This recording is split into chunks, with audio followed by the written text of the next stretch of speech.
You see, Frank spoke about speaking it into reality, but what happens is your little voice says, if I say the thing that's not realistic, am I being realistic? Your little voice goes, that's not realistic. He makes her believe the opposite of what's going on. Sometimes that's what a declaration is. That's what an incantation is. That's what a constantly saying the thing is. You become the thing.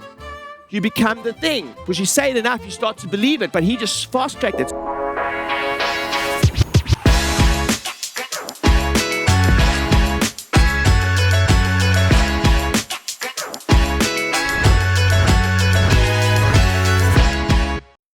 Do yourself a favor. There's a series on Netflix, and I believe it's called Game Changers. I believe, but it's documenting.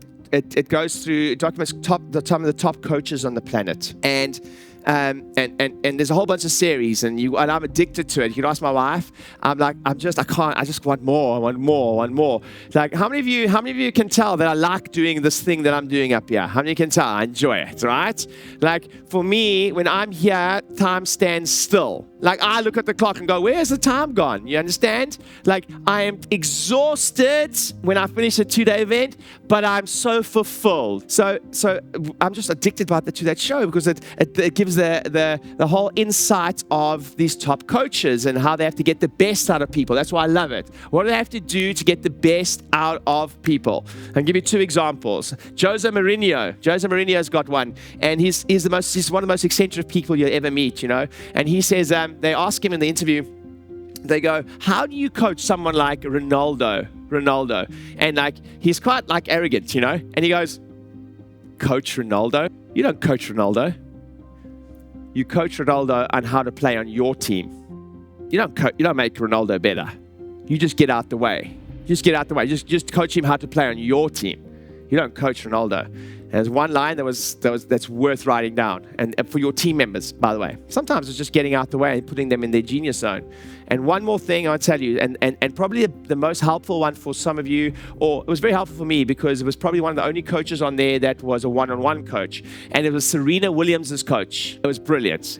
But he tells the story. You see, Frank spoke about speaking it into reality, but what happens is your little voice says, if I say the thing that's not realistic, am I being realistic? Your little voice goes, that's not realistic. So he tells this brilliant story, and he tells a story about a lie becoming reality. A lie becoming reality. And here's the story. At the time, Serena Williams, he went to Serena and he said a couple of things. One, he says, the minute you're fearful of losing your job, you've lost as a coach. What I mean by that is you'll hold your tongue and you won't tell the person what they need to hear. Number one, the minute you're fearful of not saying the thing to lose your job, you've lost as a coach. Okay, mentor, coach, whatever. Many of you are in those positions. Because sometimes you need to say the thing that they may not want to hear.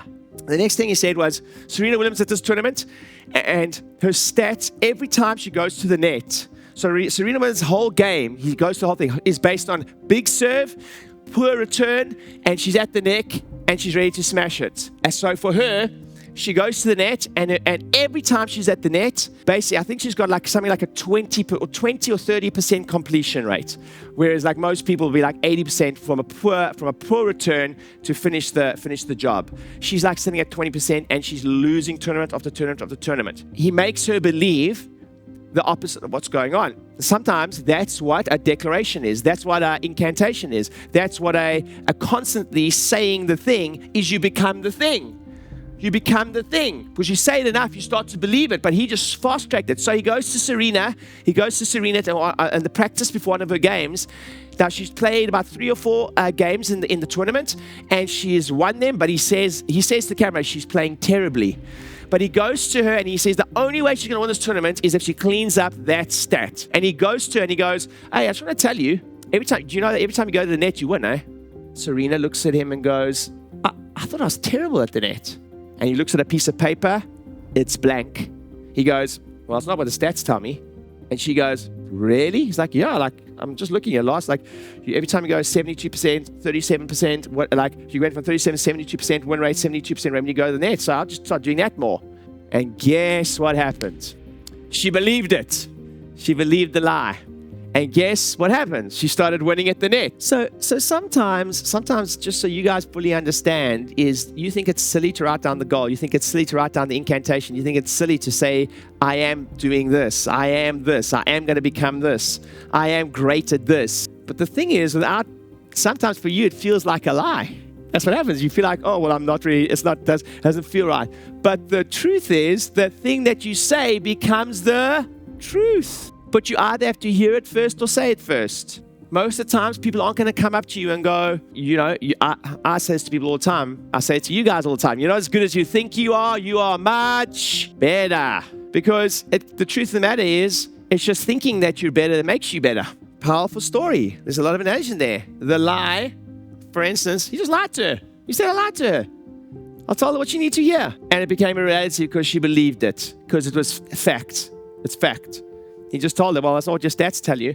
And she went on to do exactly those statistics and win the tournament.